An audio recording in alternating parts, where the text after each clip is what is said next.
President Donald Trump জানিয়েছেন যে পুনর্গঠনের জন্য গাজা দখলে নিতে পারে আমেরিকা। সেক্ষেত্রে গাজাবাসীকে অন্যত্র সরিয়ে নেওয়া হবে। মঙ্গলবার ইসরায়েলি প্রধানমন্ত্রী বেঞ্জামিন নেতানিয়াহুর সঙ্গে এক যৌথ সংবাদ সম্মেলনে ট্রাম্প তার এই পরিকল্পনার কথা ঘোষণা করেন। প্রেসিডেন্ট বলছেন, গাজা নিয়ন্ত্রণ নিয়ে উন্নয়নমূলক কিছু কাজ করতে চায় আমেরিকা। অবিস্ফোরিত বোমা অপসারণ, গাজা পুনর্গঠন এবং সেখানকার অর্থনীতিকে পুনরায় সচল করার উপর জোর দিচ্ছেন তিনি। তিনি এটাও দাবি করছেন, গাজার প্রায় 2 মিলিয়ন মানুষ সেখানে থাকতে চায় না, বরং অন্য দেশে চলে যেতে চায় তারা। যদি তারা চলে যায় তাহলে তাদের উপর আর গুলি চালানো হবে না বলেও উল্লেখ করেন তিনি। এই সময় এক সাংবাদিক তাকে প্রশ্ন করেন, আপনি কি একটি সার্বভৌম ভূখণ্ড দখলের কথা বলছেন? তখন তিনি হাঁ সূচক জবাব দিয়ে বলেন, তিনি আমেরিকার নেতৃত্বে দীর্ঘমেয়াদী দখলের বিষয়ে পরিকল্পনা করছেন। প্যালেস্তিনিয়ানদের গাজা থেকে অন্য দেশে পুনর্বাসন পরিকল্পনা দ্বিরাষ্ট্র সমাধানের বিরুদ্ধে কিনা এই প্রশ্নের জবাব সরাসরি না দিয়ে তিনি বলছেন, এটি দ্বিরাষ্ট্র, একরাষ্ট্র বা অন্য কোনো রাষ্ট্র সম্পর্কে কিছুই বুঝায় না। এই পরিকল্পনায় ব্যাপক সন্তুষ্ট ইসরায়েলি প্রধানমন্ত্রী বেঞ্জামিন নেতানিয়াহু, এবং তিনি ট্রাম্পকে উদ্দেশ্য করে বলছেন যে আপনি আসার পর আসলে হোয়াইট হাউসে আমেরিকা তার সবচেয়ে বড় বন্ধুটা খুঁজে পেয়েছে।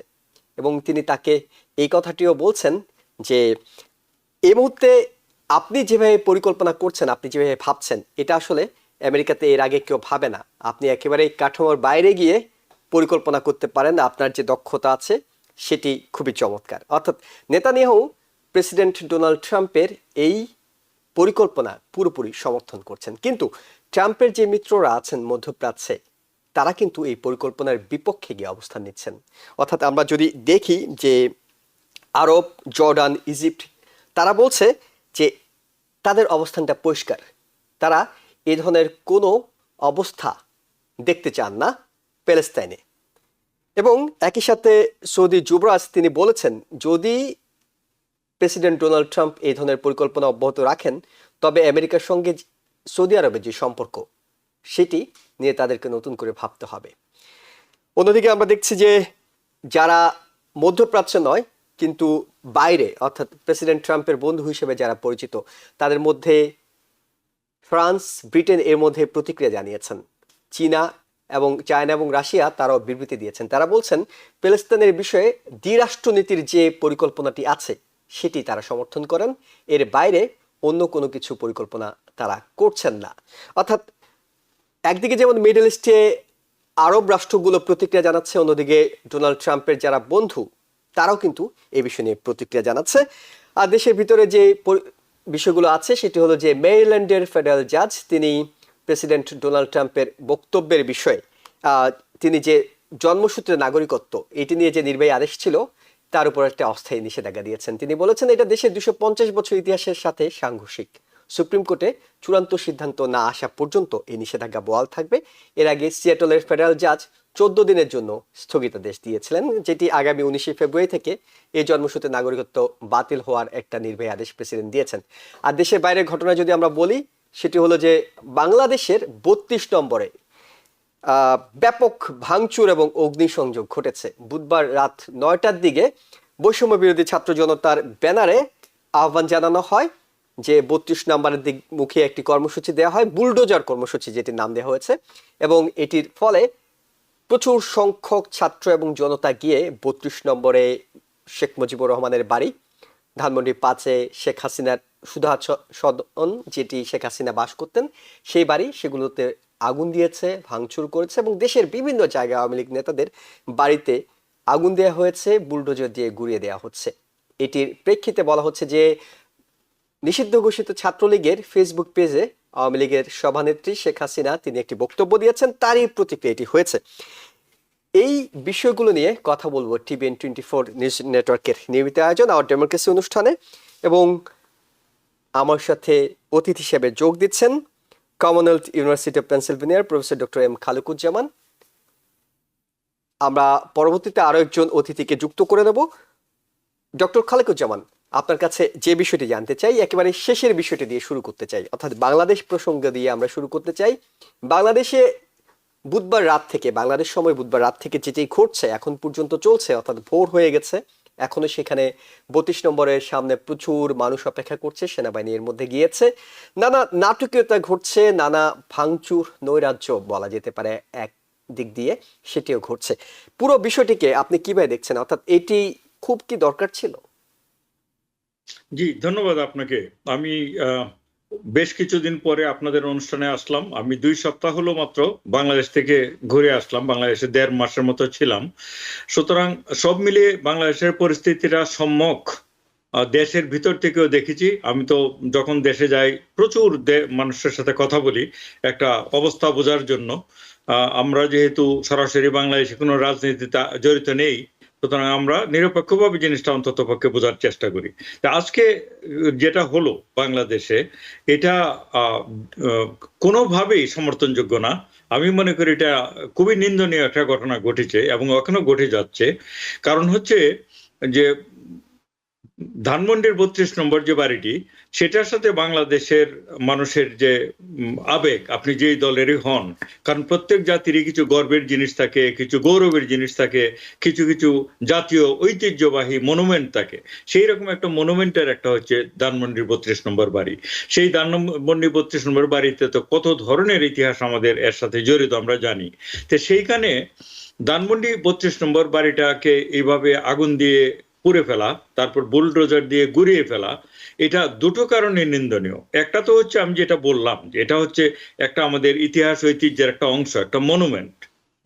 এটাকে গুড়িয়ে ফেলার তো কোনো প্রয়োজন নেই এই মুহূর্তে।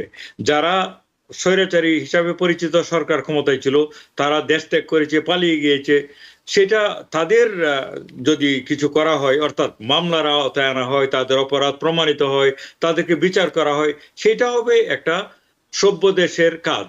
অর্থাৎ কেউ অপরাধ করে থাকলে আইনানুগভাবে তাদের বিচার করা। কিন্তু ধানমন্ডি 32 নম্বরে যে আগুন দেওয়া হলো আজকে, এখানে একটা সরকার বিদ্যমান বাংলাদেশে, তাই না? ডক্টর ইউনূসের সরকার দেশে বিদ্যমান। যে বিদ্যমান থাকার পরেও যেহেতু এত বড় একটা স্ট্রাকচার আগুন দেওয়া হলো, এখানে পুলিশ নীরব, দমকল বাহিনী নীরব, সেনাবাহিনী নীরব ছিল, এর মানে হচ্ছে আপনি বুঝতে পারেন এইভাবে যে হয় সরকার ব্যর্থই দেশে, সরকারের কোনো ক্ষমতাই নেই জিনিসগুলো আটকানোর, অথবা সরকারের পরোক্ষভাবে এই ব্যাপারটা ইন্ধন রয়েছে। পরোক্ষভাবে ইন্ধন যদি থাকে, এটাও নিন্দনীয়। কারণ হচ্ছে সরকারের কাজ হচ্ছে জানমালের নিরাপত্তা দেওয়া, যে কোনো দেশের সরকারের। তো সরকার যদি, বিদ্যমান সরকার যদি সিদ্ধান্ত নিয়ে থাকে যে কোনো কারণে আমাদের প্রয়োজন হচ্ছে 32 নম্বর বাড়ি গুড়িয়ে দেওয়া, সেটা আইনের আওতায় গিয়ে তারা একটা সিদ্ধান্ত নিতে পারতো, তারা একটা রায় নিতে পারতো কোর্ট থেকে, এই কারণে এই বাড়িটা গুড়িয়ে দেওয়া প্রয়োজন। তখন তারা তাদের বাহিনী দিয়ে তাদের উপস্থিতিতে এটা করতে পারতো। এটাও উচিত হতে হলো আমি মনে করি না, কিন্তু আমি বলছি সরকার নিজের দায়িত্বে নিজে সিদ্ধান্ত নিয়ে করলে তাও বুঝতাম যে এটা এই কারণে হচ্ছে, তাই না? এটা হয়তো নিরাপত্তার জন্য হুমকি হয়ে গেছে, এটাতে হয়তো নানান ধরনের মানে বোম টম আছে বলে তাদের ধারণা, যেভাবেই হোক সরকার নিজ দায়িত্বে করলে। তো সরকার নিজ দায়িত্বে যখন করে না, এবং এটা 3 ঘন্টা পরে গিয়ে দমকল বাহিনী এখানে গিয়ে উপস্থিত হয়, তাহলে তাদের ব্যর্থতার তো সীমা পরিসীমা নেই। একে তো হচ্ছে তারা খোদ রাজধানীতে এত বড় একটা ঘটনা তারা জানে না, দমকল বাহিনী নাকি জানতো না, এটা তো কেউ বিশ্বাস করবে না, তাই না? এই কথা কেউ বিশ্বাস করবে? মানে ধানমন্ডিতে এত বড় একটা ঘটনা ঘটছে, ঢাকা শহরে আমাদের দমকল বাহিনী, সেনাবাহিনী, পুলিশ বাহিনী কেউ নেই আশেপাশে। এগুলি খুবই লজ্জাজনক, এটি খুবই দুঃখজনক, এবং এটা এক কথায় নিন্দনীয়। সেই কাজটা যারাই করে তারও থাকুক, এটা কোনো ভালো কাজ হয়নি। অনেক ধন্যবাদ আপনাকে। আমাদের সঙ্গে যুক্ত হচ্ছে নিউ জার্সির Monmouth university school of social ওয়ার্কের dean professor doctor Golam M Matbar. আপনাকেও স্বাগত জানাচ্ছি। আমরা আলোচনা করছিলাম ঢাকায় যেটি হচ্ছে এই মুহূর্তে, অর্থাৎ যেটি বাংলাদেশ সময় রাত 9টায় শুরু হয়েছে, কিন্তু এখন ভোর হয়ে গেছে, এখনো সেখানে ভাঙচুরের বিষয়গুলো চলছে। 32 নম্বর, ধানমন্ডি 5, এমনকি দেশের বিভিন্ন এলাকায় আওয়ামী লীগ নেতাদের বাড়িতে ভাঙচুরগুলো হচ্ছে। আমরা প্রফেসর গোলাম এম মাতবর, আমরা একটু ভিডিওটি দেখে আসবো, অর্থাৎ শেষ সময়ে যে অবস্থাটা এখন সেখানে বিরাজ করছে সেটির একটু ভিডিও দেখে আমরা আবারও আপনার কাছে আলোচনায় ফিরবো।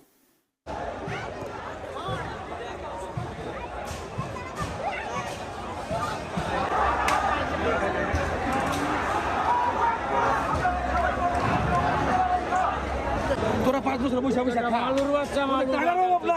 বাংলাদেশ জিরো করে খালি করে নিয়ে গেছ, এখন তোরা বসে বসে খা।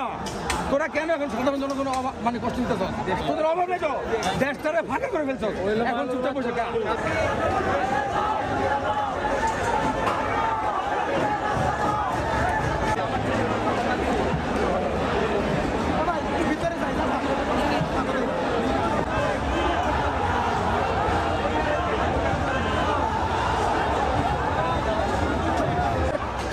বড় ভুলটা হয়েছে আমরা ঘরে ফিরে গেছি, এটা আমাদের সবচেয়ে বড় ব্যর্থতা।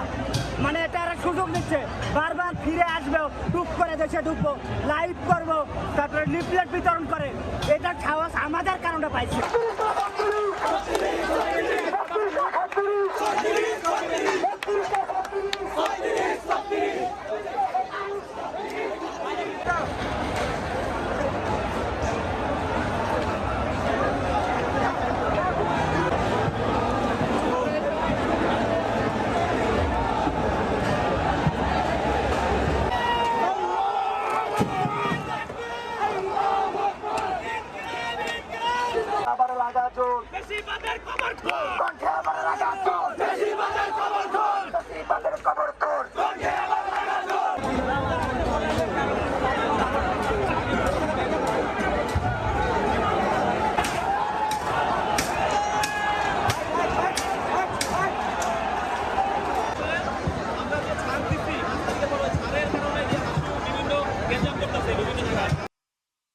প্রফেসর ডক্টর গোলাম মাতবর, আপনার কাছ থেকে শুনবো আমরা। প্রফেসর ডক্টর খালিকুজ্জামান স্যারের কাছ থেকে শুনছিলাম যে এই ধরনের ঘটনা কতটা কাঙ্ক্ষিত ছিল, কতটা দরকার ছিল, কতটা এটি আসলে রিয়াকশন, তারই বিশ্লেষণ তিনি করছিলেন। আপনার কাছে শুনবো যে ধানমন্ডিতে বিচ্ছিন্ন যে ঘটনাগুলো ঘটেছে, আমরা হয়তো 2 মিনিটের ভিডিওতে পুরোটা দেখাতে পারিনি, কিছু কিছু চিত্র আমরা তুলে আনার চেষ্টা করেছি। ঐতিহাসিক একটা বাড়ি এবং সেখানে এই ধরনের ঘটনা আসলে কতটা কাঙ্ক্ষিত। ধন্যবাদ। আসলে আমার একটু লেটে জয়েন করলেও আমি আসলে ডক্টর খালিকুজ্জামানের স্টেটমেন্ট অনেকটা শুনতে পেরেছি। আসলে দেখুন, ভায়োলেন্স বিগেটস ভায়োলেন্স। সবচেয়ে বড় কথা যে দেশে এখন একটা সরকার আছে, অস্থায়ী সরকার হোক, হোয়াট এভার ইট ইজ, তত্ত্বাবধায়ক সরকার হোক, একটা সরকার যখন বিরাজমান, ল অ্যান্ড অর্ডার সিচুয়েশন আমরা জানি তাদের পক্ষে 16 বছরটাকে রেকটিফাই করে এখন যে একটা পর্যায়ে আনা, সেটা তাদের পক্ষে সম্ভব না। But still everything actually goes to them because they are in power now. আমার সবচেয়ে বড় কথা হচ্ছে, দেখুন 32 নম্বরের বাড়ি, এখানে প্রবলেমটা কি? আপনি 32 নম্বরের বাড়িটা নিয়ে সমস্যাটা কি হচ্ছে এখানে? আমি আসলে কিছু বুঝতে পারছি না যে এইটার উপর এত ক্ষোভ এবং এইটার উপর যে এইভাবে ভাঙচুর করা, আগুন জ্বালিয়ে দেওয়া, এইটা কোন ডেফিনেশন থেকে আসছে? I don't get it actually. এগুলো হচ্ছে আসলে একটা অস্থিতিশীল একটা পরিবেশ সৃষ্টি করা দেশে।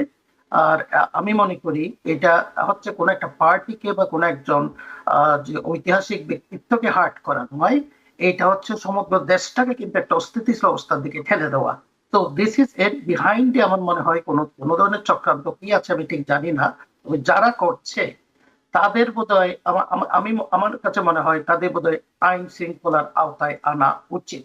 আপনি দেখুন এইখানে দেশে জানুয়ারি 6 যেটা হয়েছে, এখন দেখুন আপনারা মাফ করে দিয়েছেন যে কারেন্ট প্রেসিডেন্ট এসে, দিস থিংস অ্যাকচুয়ালি ইতিহাসে কিন্তু এগুলোর কোনো কিন্তু রেহাই নাই। এগুলো একদিন they will have to face it. এবং এটা হয় কি জানেন, আপনার ভবিষ্যতে আরেকটা ইতিহাস আপনি রাখছেন যে যাতে এই ধরনের ভায়োলেন্স দেশের মধ্যে একটা হয়। বাংলাদেশে কোনো পরিস্থিতি আমরা জানি একটা তত্ত্বাবধায়ক সরকার আছে, তত্ত্বাবধায়ক সরকারের স্থিতিশীলতা এখনো প্রশ্ন আছে, তাদের মধ্যে সেই ধরনের ফোর্স নাই। পুলিশ বাহিনীতে যেটা বলা হচ্ছে যে আগের পার্টি পলিটিক্যালাইজ করে ফেলেছেন, কিন্তু what ever it is, army তাদের হাতে, বিডিআর আছে, পুলিশ আছে, সব ধরনের বাহিনী আছে। এতগুলো বাহিনী থাকার পরে এইভাবে যে একেবারে যে আপনার ঘন্টার পর ঘন্টা যেভাবে যে এখনো পর্যন্ত চলছে, এইটা আমার কাছে unacceptable. This is really violence, nothing else. একটা দেশকে কিন্তু এটাকে কিন্তু বিপদের হুমকির দিকে ঠেলে দেওয়া। আর 32 নম্বরের বাড়ি, হোয়াট এভার ইট ইজ, এটা কিন্তু তাকে যাই বলুন না কেন, এটা বঙ্গবন্ধু শেখ মুজিবুর রহমানের বাড়ি। এইটার উপর এত ক্ষোভ কেন তাদের? এই ক্ষোভ তো এইভাবে হলে তো অনেক কিছুর উপর ক্ষোভ হতে হবে। এটা তো দেখুন, আমরা নিউট্রালি বলছি, আমি এবং ডক্টর খালিকুজ্জামান আমরা কোনো পলিটিক্যাল পার্টির আইডিওলজির মানুষ না, আমি ওনাকে যতটুকু জানি। কিন্তু বাট হোয়াট ইট ইজ, এই ধরনের বিশৃঙ্খলা কেন হবে? এগুলো আপনি জানেন, এগুলো this you are giving ammunition and you are giving some kind of plea to the world community যে এইভাবে কিন্তু দেশটা অলরেডি কিন্তু আমরা জানি একটা কিন্তু আপনার বিতর্কিত অবস্থা এখন চলে আসছে। এখন সেখানে তো এগুলো আরো সুযোগ দেওয়া, with due respect to the student have done lot of good things, আমরা তাদেরকে সাধুবাদ জানাচ্ছি। বাট এখন যেটা করছে, হোয়াট এভার স্টুডেন্ট করুক বা সাধারণ পাবলিক করুক, this is unacceptable to me. আমি টোটালি এগ্রি করি ডক্টর খালিকুজ্জামানের সাথে। This is really, I could not even imagine and believe যে where are the দমকল বাহিনী, where are the government? why they need to take this. So how is it going to be different from BDR massacre? This is same thing happening. So what the তত্ত্বাবধায়ক সরকার are doing, তত্ত্বাবধায়ক সরকারের যে তত্ত্বাবধায়ক advisor আছে, where are they now? Whatever it is, violence can never be tolerated. So we have to stop it. এবং এটা for nothing আমি মনে করি যে একটা ক্ষোভ দেখাও তুমি, ক্ষোভের তো কতগুলো কারণ আছে, যে এই ধরনের, এটা কোন ধরনের ক্ষোভ, একটা জড় পদার্থ, একটা বাড়িতে এত কেন, আর সেটা যদি গোলামের মাতবর মানে অনেকগুলো মতামত আমরা দেখতে পাচ্ছি সামাজিক যোগাযোগ মাধ্যমে ঘুরে বেড়াচ্ছে। বাংলাদেশে যারা অবস্থান করছেন তারা দিচ্ছেন, আপনি বলছেন ইতিহাস ফিরে আসে। অনেকেই সামাজিক যোগাযোগ মাধ্যমে এই ইতিহাসটাকেও টানছেন যে এর আগে বিএনপি চেয়ারপারসন বেগম খালেদা জিয়াকে ক্যান্টনমেন্টের বাড়ি থেকে বের করে দেওয়া হয়েছিল, সেই ক্ষোভও অনেকে ছাড়ছেন। অর্থাৎ সেই ইতিহাস থেকে তো আসলে শিক্ষা নেওয়া দরকার ছিল যে এই ধরনের কাজ যারা করেন তারা পরবর্তীতে তাদের সমস্যা পড়তে হয়। তাকে বের করে দিয়েছে আসলে, কিন্তু তাদের কিন্তু ওখানে থাকার কোনো ছিল না, সেটা কিন্তু ছিল সে তারা ফোর্স করে হোক যেভাবে হোক সেখানে ছিল, বা তার এফিলিয়েশন নিয়ে সে জেনারেল ছিল, আর্মি যেভাবে ছিল, এবং এটা কিন্তু ভালো কাজ করেছেন যে একটা পর্যায়ে। কিন্তু they need to go, why they are actually getting all this kind of immunity, যে পলিটিক্যাল পার্টির লিডার হলেই তুমি সবকিছু পাবা।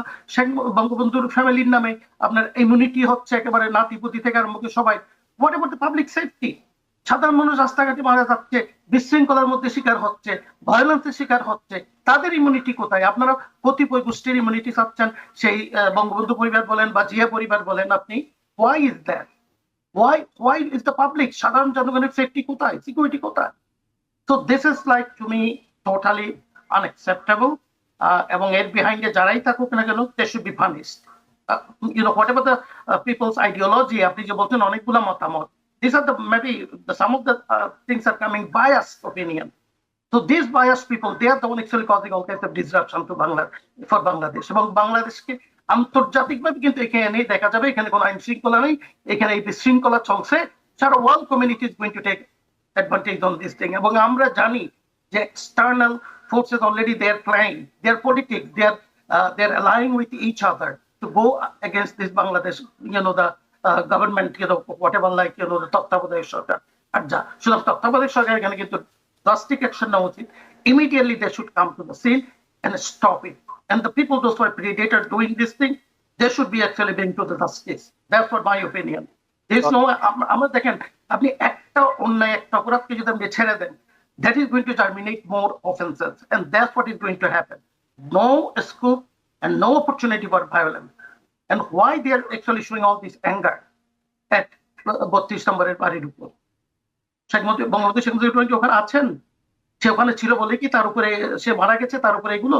তো দিস ইজ ভেরি আনএক্সেপ্টেবল। সেটা যারাই হোক না কেন, যেই লিডারই হোক না কেন, মৌলানা ভাসানীর হোক বা আপনার জিয়াউর রহমানের হোক বা গোলাম আজমের হোক, what kind of nonsense is this? যে বাড়িটাকে বলে উত্তাপ করে দিতে হবে, দুলিশ্বাত করে দিতে হবে। এবং আইনি যখন একটা সরকার থাকে তখন আসলে আইনকে নিজের হাতে তুলে নেয়া, সেটা তো আসলে কোনোভাবেই কাম্য হতে পারে না। That's what they allowed now. That's what they are doing it. This is going to actually put Bangladesh in the world community for বিশৃঙ্খলা, এবং ওখানে বলতে lawlessness, ওখানে কিছুই নেই। এবং এরা কিন্তু সবাই বসে আছে, external forces, politics, কিন্তু they are all waiting for this kind of opportunity. So why are we giving this opportunity? Why people are not keeping their patience? হ্যাঁ, আওয়ামী লীগের আবার লিডারদের বাড়িতে আমি একটু শুনলাম, ডক্টর খালিকুজ্জামান যখন বলতেছিল বাড়িতে গিয়ে অ্যাটাক করতেছে। ওয়াই? আইন নাই, আইনের আওতায় আনেন। তারা যদি অন্যায় করে, তারা গুম করে, টাকা আত্মসাৎ করে, পাচার করে, দেশে তো আইন আছে, দেশে তো কোর্ট আছে, হাইকোর্ট আছে, সুপ্রিম কোর্ট আছে, জজ কোর্ট আছে। Bring them to the justice, bring them to the trial, and do that trial, expedite it instead of doing this thing. So আমার কাছে মনে হচ্ছে আমরা দেশকে বোধহয় আবার একটা বিপদের দিকে ঠেলে দিচ্ছি। জি, ডক্টর খালিকুজ্জামান আপনার কাছে জানতে চাই, সেটা হলো যে এই কর্মসূচিটির নামই দেওয়া হয়েছে বুলডোজার মিছিল, এবং আমরা যদি আমাদের ফেসবুকে দেখি যে বৈষম্য বিরোধী ছাত্র আন্দোলনের অন্যতম সমন্বয়ক হাসনাত আব্দুল্লাহ তিনি 12 ঘন্টা আগে একটি পোস্ট দিয়েছিলেন, এবং সে পোস্টে তিনি কিন্তু এই কথাটা ঘোষণা দিয়ে রেখেছেন, এখনো তার ফেসবুকে আছে, আজ রাতে বাংলাদেশ ফেসিবাদের তীর্থভূমি মুক্ত হবে। অর্থাৎ ঘোষণাটা অনেক আগের, আইন শৃঙ্খলা বাহিনীর প্রস্তুতি নেওয়ার যথেষ্ট সুযোগ ছিল। এর আগে আমরা দেখেছিলাম যখনই স্বৈরাচার সরকারের পতন হয়েছিল তখন কিন্তু গণভবনে ব্যাপক লুটতরাজ করা হয়েছে।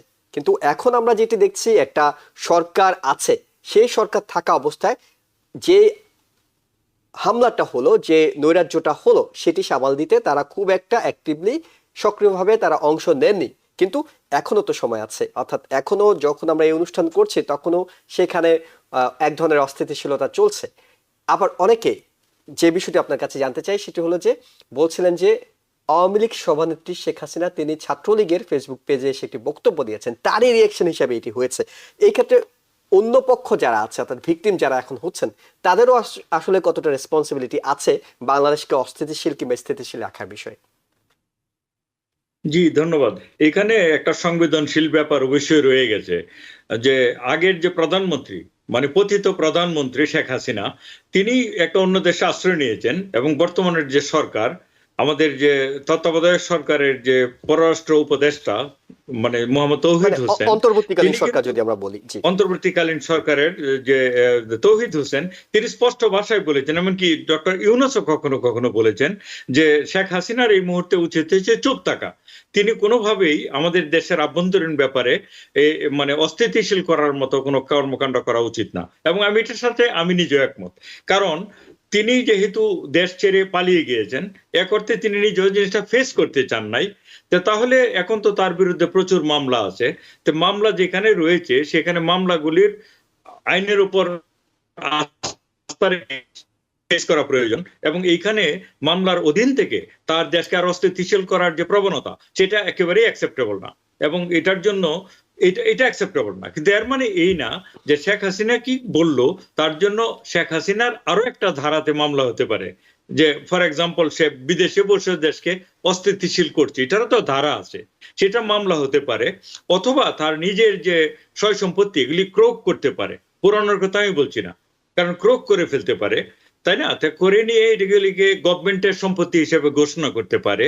কিন্তু যখন এরকম নৈরাজ্যকর পরিস্থিতি তৈরি হয় দেশে, সেটা যে শুধু জানমালের মানে জন্য ক্ষতিকর এটা না, আমাদের বাইরের যে দুনিয়াতে আমাদের যে ইমেজ বাংলাদেশের, এমনকি যে পররাষ্ট্র অন্যান্য দেশগুলির যে বিনিয়োগ বাংলাদেশে, সেগুলি তো বাধাগ্রস্ত হবে। এর মানে হচ্ছে আমাদের ওভারঅল যে প্রগতি, অগ্রগতি, সেটা বাধাগ্রস্ত হবে।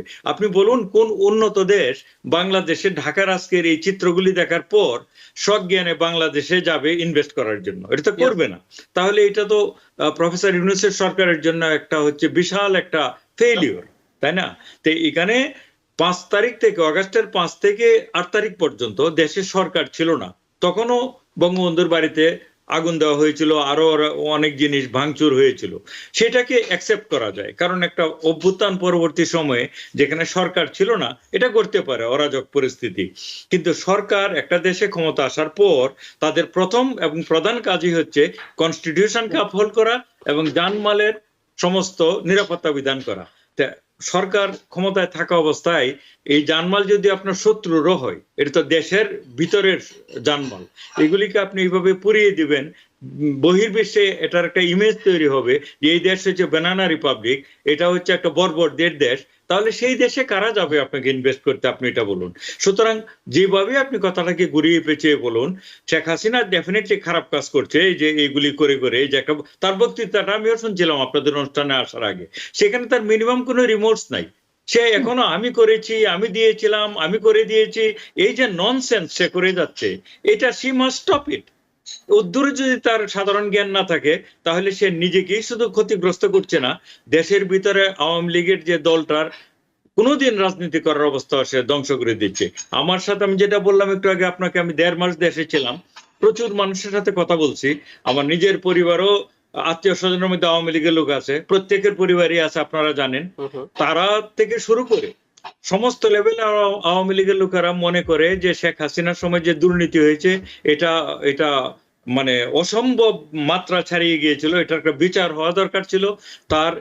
তার যে পতন হয়েছে এটা খুবই সঠিক হয়েছে, কিন্তু এর বাইরে গিয়ে সমস্ত মানুষকেই যাতে শুধু একটা দল সমর্থন করার জন্য যাতে ভিকটিম করা না হয়, কারণ তারা তো এই দেশেরই মানুষ। ভিকটিম যদি করতে হয়, আমি মনে করি আইনের আওতায় করা প্রয়োজন, কারণ দেশে তো প্রত্যেকটা জিনিসের জন্য আইন আছে। এই সরকারের উচিত হচ্ছে লুটতরাজ করে থাকলে লুটতরাজের এগেনস্টে কেস করুক, হ্যাঁ, জালিয়াতি করলে সেটা করুক, মানুষ গুম করে থাকলে সেই আইনি বিচার হোক, মানুষকে যদি এক্সটর্শন করে থাকে, মানে মারপিট করে থাকে, সেই জন্য বিচার হোক। কিন্তু এগুলি কিন্তু কিছুই হচ্ছে না। হচ্ছে একটাই, শুধু হচ্ছে যে সবাইকে ঢালাও ভাবে মার্ডার কেস দিয়ে সবাইকে বাড়ি ছাড়া করছে এবং পক্ষান্তরে কিছু কিছু লোক চাঁদাবাজি করছে।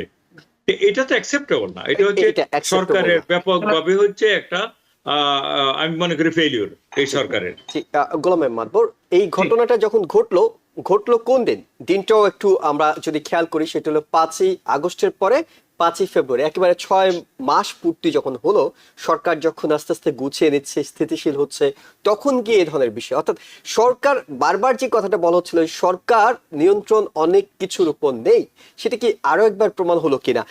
আগের বিষয় যদি আপনি কিছু যোগ করতে চান, অর্থাৎ আওয়ামী লীগের অবস্থান বিষয় যোগ করবো। এই মুহূর্তে বাংলাদেশের দরকারটা কি? বাংলাদেশের মুহূর্তে দরকার, যেহেতু we had gone through a mass revolution, এবং যেভাবে হোক একটা স্বৈরাচার সরকারের পতন হয়েছে, এবং এর যে পরিস্থিতি এবং তাদের সময়ের যে কর্মকাণ্ড যেগুলো এখন উপস্থাপন হচ্ছে, আমরা জানতে পারছি ভয়াবহ, লোমহর্ষক।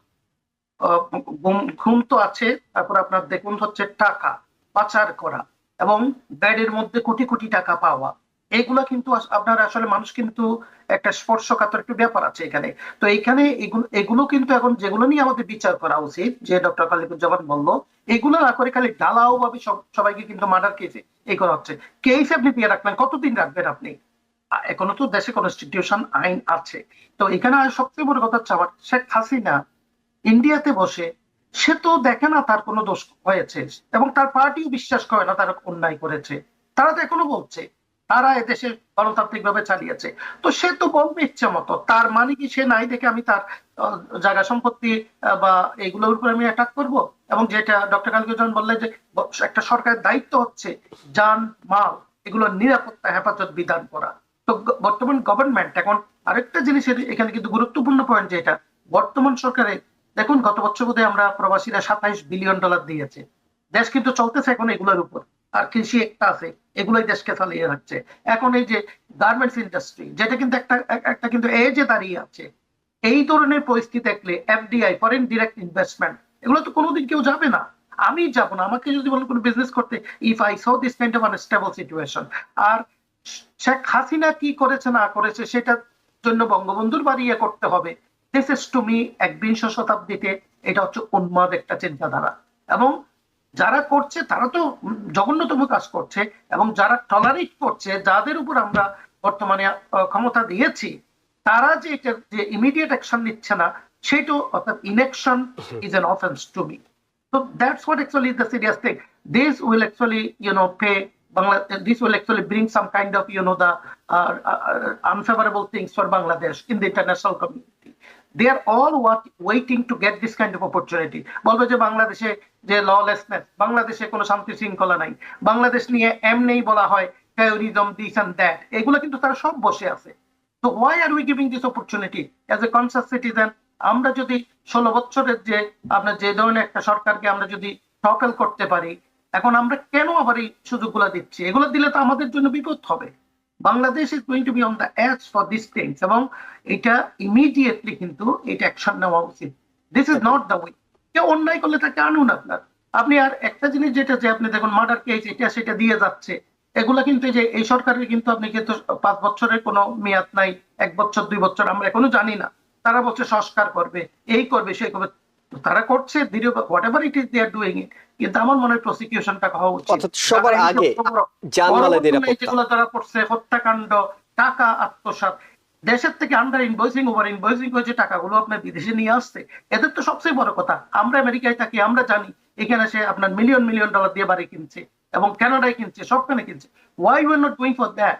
ওয়াই আপনি বলতেছেন সংস্কার সংস্কার? সংস্কার কোন সময় করবেন আপনি? গত 6 মাস তো হয়ে গেল, আপনি বললেন 5 থেকে এখন 6 মাস অলরেডি হয়ে গেছে। What are you doing? Report দিয়েছেন, এখন রিপোর্টের এগুলো কোন সময় করবে? তো আমার মনে হচ্ছে এই উপদেষ্টা পরিষদের immediately they need to wake up. This is not the way, because মানুষের কিন্তু অনেক বড় আশা ভরসা তাদের কাছে, but I do not see any action the way actually we are moving. এবং সবচেয়ে বড় কথা যে সহজ কোন সমীকরণে এই বিষয়টাকে ফেলার কোনো সুযোগ নেই, যে শেখ হাসিনা বক্তব্য রাখলেন আর এমনি পুরো দেশ জ্বলে উঠলো, সবাই গিয়ে আক্রমণ করলো, বঙ্গবন্ধুর বাড়ি ভেঙে দেওয়া হলো, সবকিছু করা হলো, কেউই কিছু জানতেন না। বিষয়গুলো এত সহজ করে দেখার সুযোগ নেই। বলেন তার এগেইনস্ট আপনারও কথা বলেন, কিন্তু আপনার এই ধরনের বিল্ডিং এর উপর কেন আপনারা আঘাত আনতেছেন? আপনি কথা বলেন, আপনি শব্দ বোমা প্রয়োগ করেন তার এবং এবং আমরা প্রত্যাশা জানাই যে দ্রুত আইন শৃঙ্খলা পরিস্থিতি নিয়ন্ত্রণে নিয়ে আসার চেষ্টা করা হবে সরকারের পক্ষ থেকে। আমরা ছোট একটা বিরতি নিচ্ছি, ফিরছি শীঘ্রই অন্য বিষয় নিয়ে, সঙ্গে থাকুন। ডেমোক্রেসি অনুষ্ঠানে আবারও স্বাগত জানাচ্ছি। আমি এহসান জুয়েল, বিশ্লেষক হিসেবে আমাদের সাথে যুক্ত আছেন নিউ জার্সির মনমাউথ ইউনিভার্সিটির স্কুল অফ সোশ্যাল ওয়ার্কের dean professor doctor Golam M Matbor এবং কমনওয়েলথ ইউনিভার্সিটি অফ পেনসিলভেনিয়ার প্রফেসর ডক্টর এম খালেকুজ্জামান। আপনাদের দুজনকে আবারও স্বাগত। আমরা একটু গাজা প্রসঙ্গে যেতে চাই, যেহেতু গতকালকেই প্রেসিডেন্ট ডোনাল্ড ট্রাম্প এবং বেঞ্জামিন নেতানিয়াহু তারা দ্বিপাক্ষিক বৈঠক শেষে একটি সংবাদ সম্মেলন করেছেন এবং সেখানে ডোনাল্ড ট্রাম্প প্রেসিডেন্ট তিনি বলেছেন গাজা আমেরিকার দখলে নিতে চায়। যদিও আজকে হোয়াইট হাউস থেকে সংবাদ সম্মেলনে বলা হয়েছে এটা আসলে টেম্পোরারি কথা বলা হচ্ছিল, কিন্তু প্রেসিডেন্ট ডোনাল্ড ট্রাম্প তার মিত্ররা বলছে, তার পলিসি মেকাররা বলছে তারা অনেকেও জানতেন না যে প্রেসিডেন্ট এই ধরনের একটি কথা বলবেন। এবং আরব বিশ্বে আমেরিকার যারা বন্ধু আছে তারা সবাই তীব্র প্রতিক্রিয়া জানাচ্ছিল, যেটি আমরা বলছিলাম যে সৌদি আরবের যুবরাজ বলছিলেন যে আমেরিকার সাথে সম্পর্ক তারা বাড়াবেন না, অর্থাৎ এগিয়ে নেবেন না যদি এ ধরনের কাজগুলো থাকে। অন্যদিকে ব্রিটেন, ফ্রান্স, চীন, রাশিয়া তারা তো এটার বিরোধিতা করছেই। এই অবস্থায় প্রেসিডেন্ট ডোনাল্ড ট্রাম্প যে কথাটি বলেছেন, প্রফেসর ডক্টর এম খালেকুজ্জামান আপনার কাছে জানতে চাই, এটি কি আসলেই শুধু কথার কথা, নাকি এটা লং টার্মে, অর্থাৎ বলা হচ্ছিল যে 1800 শতকে যেটি হয়েছিল সেই ধরনের পরিস্থিতি তৈরি হতে পারে, আবার ইসরায়েল নিয়ে নিতে পারে। কিন্তু গাজার মানুষরা তো চাচ্ছেন না, তারা বলছেন, প্রতিক্রিয়া জানাচ্ছেন তারা বিভিন্ন জায়গায় যে আমরা থাকতে চাই, আমাদের এই জন্মভূমি, এখানে আমরা থাকতে চাই, আমাদের পুনর্বাসন দরকার নেই, আমাদের এত ভালো কোনো কিছু দরকার নেই, একদম আরামায়েশ যেটি বলছিলেন সেটি তাদের দরকার নেই। কত দূর যাবে আসলে বিষয়গুলো? জি, দেখুন, সময়ের বিবর্তনে আসলে আমরা যারা এখানে আমেরিকায় বাস করি, আমাদের তো এখন দুটোই হচ্ছে দেশ, একটা হচ্ছে মাতৃভূমি আর একটা হচ্ছে আবাসভূমি। গত 15 দিনের ব্যবধানে আমার কাছে যেন মনে হচ্ছে দুটো জায়গাতেই এমন ব্যাপক পরিবর্তন চলে আসলো যেটা হচ্ছে খুব দুঃখজনক। বাংলাদেশের পরিস্থিতি একটু আগে আমরা আলাপ করলাম, আমাদের মাতৃভূমি, আর এটা হচ্ছে আমাদের আবাসভূমি, আমাদের স্থায়ী ভূমি আর কি আমেরিকা। তো আমেরিকা তো গত 15 দিনে ডোনাল্ড ট্রাম্প ক্ষমতায় এসে এমন সব কর্মকাণ্ড করছে, ঘটাচ্ছে, ঘোষণা দিচ্ছে, সারা পৃথিবীর দিকে সে একটা অস্থিতিশীলতার দিকে নিয়ে যাচ্ছে। তো তারই ফলশ্রুতিতে সে যে কথাটা গাজা নিয়ে বললো, যতভাবেই আপনি বলুন যে এটা হয়তো তার কথার কথা, কিন্তু আমেরিকার একজন প্রেসিডেন্ট, সে ভদ্রলোক হোক, পাগল হোক, ছাগল হোক, আমেরিকার প্রেসিডেন্ট মানে আমেরিকারই প্রেসিডেন্ট। তো তিনি যখন একটা কথা বলেন সেটাকে তো আপনি হালকাভাবে নিতে পারেন না, এবং টেলিভিশনের সামনে বলেন। তো সুতরাং আলটিমেটলি গিয়ে কি হবে এটা একটু দেখারই বিষয়। তবে উনি যেটা বলেছেন সেটা অ্যাবসলিউটলি নিন্দনীয় এবং গর্হিত অপরাধ আমার দৃষ্টিতে। কারণ হচ্ছে আপনি একটা মানুষের মাতৃভূমির থেকে আপনি কাউকে উচ্ছেদ করে দিবেন, এই অধিকারটা আপনাকে কে দিল? যে আপনি ঘোষণা করে দিবেন যে আমরা এটার দখল নিব, আমরা তাদেরকে সরিয়ে দিয়ে আমরা এমন সুন্দর করে তুলবো যেটা বেহেশতের মতো সুন্দর হবে। তারা এরকম সৌন্দর্য দেখে নাই কোনোদিন। যে এটার দায়িত্ব তো মূলত হচ্ছে প্যালেস্টাইনিয়ানদের, যারা এখানে বাস করে, তাদের মাতৃভূমি কিভাবে তারা গড়বে সেটা তাদের দায়িত্ব। আমেরিকা আমরা কিভাবে রক্ষা করবে এটা আমাদের দায়িত্ব। বাংলাদেশ কিভাবে শাসন করবে এটা বাংলাদেশের জনগণের কাজ। তো এই যে আউট অফ দ্য নর্ম গিয়ে একটা কথা তিনি বললেন, এটাতে তো আন্তর্জাতিক সমস্ত নীতি নিয়ম ভঙ্গ করেছে। আপনি একটা স্বাধীন, অন্তত অনেক মানুষের চোখে পৃথিবীতে প্যালেস্টাইন একটা রাষ্ট্র, সেই রাষ্ট্রের মানুষকে আপনি গত 1.5 বছর যাবৎ মেরে পিষে একাকার করে ফেলছেন। সেইখানে আপনার আজকে উচিত ছিল তার নতুন প্রেসিডেন্ট এসে তাদের প্রতি সহমর্মিতা প্রকাশ করা। আর আপনারা ভুলে যান নাই যে গত ইলেকশনটাতে আমাদের আরব দেশের মানুষেরা এবং অনেক মুসলমান ইনক্লুডিং বাংলাদেশেরাও ডোনাল্ড ট্রাম্পের মতো একটা মানে মিথ্যুক লোকের কথায় আশ্বস্ত হয়ে যে গাজার সমস্যা সে সমাধান করে দেবে, ইউক্রেনের যুদ্ধ 24 ঘন্টায় সমাধান করে দেবে, এইসব কথাতে বিশ্বাস করে এমনকি আমাদের যারা ভাই বন্ধু রয়েছে বাংলাদেশি, তারাও তাকে ভোট দিয়েছিল। এখন আমি মনে করি তারা বুঝতে পারা উচিত যে কাকে বিশ্বাস করা যায়, কাকে বিশ্বাস করা যায় না। তো এই যে আপনারা দেখুন এখন ইউক্রেনের যুদ্ধ কি 24 ঘন্টা কড়াই থেকে জ্বলন্ত উনুনে পড়ার মতো একটা অবস্থা তৈরি হলো। না, এটা তো আমার কাছে নরক মনে হচ্ছে। জ্বলন্ত উনুন থেকে আপনি লাফ দিয়ে এসে আপনি হয়তো একটা খাতা জড়িয়ে আপনি এটাকে আগুন নিবারণ করতে পারবেন। দুজকে যখন আপনাকে ফেলে দিবে সেখানে আগামী 2 বছর মিনিমাম, এমনও হতে পারে 4 বছর, আমাদের সেরকম নিস্তার নাই। যে ধরনের কর্মকাণ্ড সে করছে, একটার পর একটা, গ্রিনল্যান্ড থেকে শুরু করে পানামা খাল থেকে শুরু করে গাজা স্ট্রিপ, তারপরে কোথায় সে বেফাস কথাবার্তা বলছে না। তারিফ যুদ্ধ থেকে শুরু করে, শুল্ক যুদ্ধ থেকে শুরু করে পুরো দেশটাকে সে অস্থিতিশীল করে তুলেছে। তা আমি বলবো যে people get the government they deserve. আমেরিকার মেজরিটি লোক তাকে চেয়েছে, সুতরাং আমি মনে করি তাদের জন্য এটাই প্রাপ্য, ইনক্লুডিং আমাদের ভাই বন্ধুরা যারা ভোট দিয়েছে তাদের জন্য এটা প্রাপ্য। তারা দেখা উচিত যে আসলে কাকে ভোট দিলে আর কনসিকুয়েন্সেস কি হয়। প্রফেসর ডক্টর গোলাম মাদবর, সেটি হলো যে মূল সংখ্যার জায়গাটা হলো যখনই ডোনাল্ড ট্রাম্প ক্ষমতা অর্থাৎ নির্বাচিত হওয়ার পরপরই যেটি হয়েছে সেটি হলো যে গাজা একটা যুদ্ধবিরতি হয়েছে, যেটার জন্য শুধুমাত্র ইসরায়েল যে বলছিল এটার ক্রেডিট ডোনাল্ড ট্রাম্পের, তা নয়। অনেকেই মনে করছিলেন যে এটার ক্রেডিট আসলে ডোনাল্ড ট্রাম্পের এবং অনেকে স্বস্তির একটা নিঃশ্বাস ফেলছিলেন। কিন্তু শিগগিরই দ্বিতীয় ধাপ অর্থাৎ এই যুদ্ধবিরতির দ্বিতীয় ধাপ যখন অ্যাক্টিভেট হওয়ার কথা, তার আগেই তিনি বলছেন যে জায়গাটাই আমার, হ্যাঁ, অর্থাৎ এটি আমেরিকা নিয়ে নেবে। এটি তো নেয়া একটা দীর্ঘমেয়াদের পরিকল্পনার বিষয়, কিন্তু দ্বিতীয় ধাপে যে শান্তি প্রক্রিয়া সেটি তো ব্যাহত হওয়ার অনেকটুকুই আশঙ্কা দেখা দিচ্ছে। দেখুন, আসলে আমি একটু এটা দিয়ে শুরু করি। এটা কথার কথা না, এটা হচ্ছে মনের কথা। আমি সবসময় বলছি একজন নেতা বা নেতৃত্বের সবচেয়ে বড় হচ্ছে তার উক্তিমালা, তার রেটরিক ম্যাটার্স। কারণ you are in charge and your authority of a nation, authority of a country. তো এখানে আমিও ডক্টর খালেকের মতো দুইটা কথা বলবো। একটা হচ্ছে, আমি একটু ভিন্নভাবে বলবো, একটা হচ্ছে সভারেন্টি, সার্বভৌমত্ব of a nation or a group of people or a community। আরেকটা হচ্ছে মানুষের জন্মাধিকার।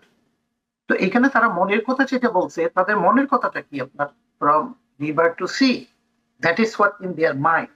তো দিস ইজ অ্যান অপরচুনিটি। প্রথমে বললো ইজ ইনহ্যাবিটেবল, এখানে থাকার মতো অবস্থা নাই।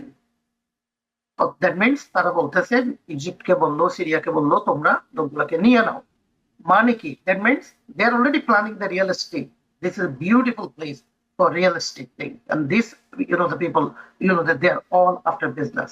তো আমি ডক্টর খালেকুজ্জামানকে একটা কথা বলবো। আপনি একটু আগে বললেন যে আমাদের লোকেরা ভোট দিয়েছেন, মুসলমানরা এবং মিডল ইস্টের লোকেরা ভোট দিয়েছেন।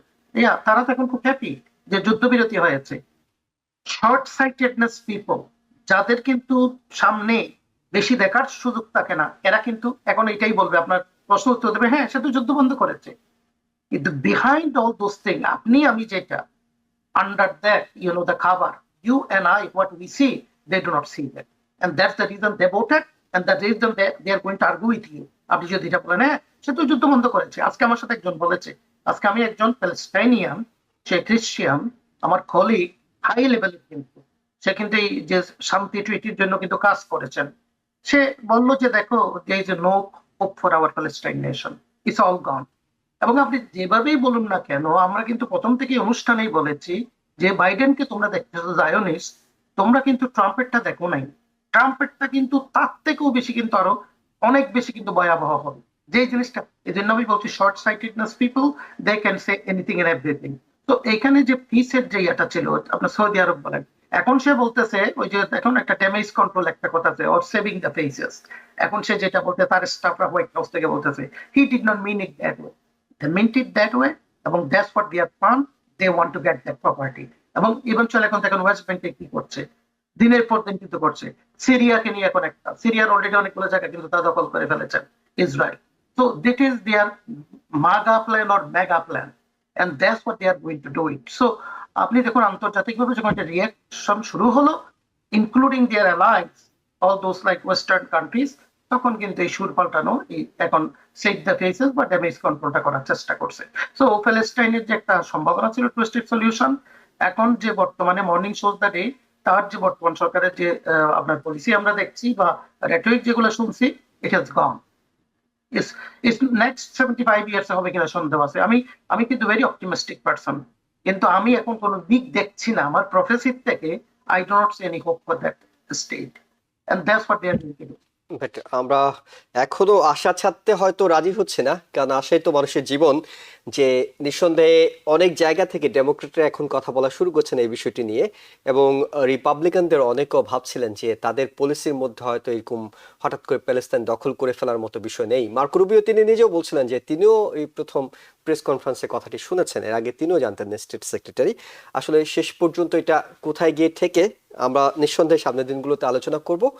প্রফেসর ডক্টর এম খালেকুজ্জামান এবং গোলাম এম মাতবা, আপনাদের দুজনকে অসংখ্য ধন্যবাদ আমাদের অনুষ্ঠানে যোগ দিয়ে আপনাদের মূল্যবান মতামত এবং সময় দেওয়ার জন্য, এবং দর্শক যারা দেখছিলেন সবাইকে ধন্যবাদ জানিয়ে শেষ করছি আজকের মতো। ভালো থাকবেন। TBN 24 টেলিভিশন দেখতে আজই কল করুন 7187776556। লগ ইন করুন www.totalcablebd.com। নিউ ইয়র্ক থেকে সম্প্রচারিত TBN 24 টেলিভিশন বিশ্বজুড়ে বাঙালির কণ্ঠস্বর।